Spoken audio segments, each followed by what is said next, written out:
تحریم‌های جدید آمریکا علیه رژیم آخوندی. 20 شرکت، 2 کشتی و مدیر یک شرکت پوششی به خاطر تجارت غیرقانونی نفت رژیم تحریم شدند.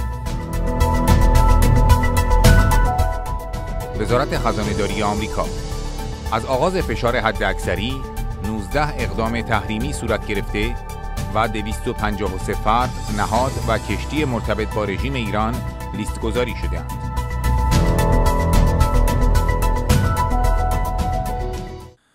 دفتر کنترل دارایی‌های خارجی وزارت خزانه‌داری آمریکا اعلام کرد که نزدیک به 20 شرکت فعال در تجارت غیرقانونی نفت رژیم ایران را که عمدتاً در هنگ کنگ، سنگاپور، جزیره سیشل و چین مستقر هستند، در چندین حوزه قضایی در فهرست تحریم‌های ثانویه خود قرار داده است.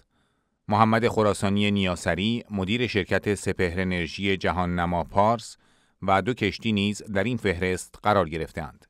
وزارت خزانه‌داری افزود، رژیم ایران سالانه میلیاردها دلار نفت در اختیار نیروهای مسلح خود قرار می‌دهد تا فراتر از بودجه رسمی، برنامه‌های موشکی و پهپادی را تامین مالی کند و گروه‌های تروریستی منطقه‌ای را حمایت کند.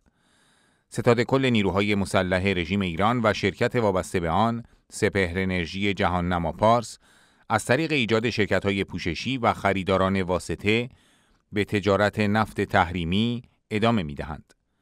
اسکات بسنت، وزیر خزانه‌داری آمریکا گفت: این اقدام نشان می‌دهد که ما بر تشدید فشار بر تمام ابعاد تجارت نفت رژیم ایران که از آن برای تامین مالی فعالیت‌های خطرناک و بی‌ثبات کننده استفاده می‌کند تمرکز داریم.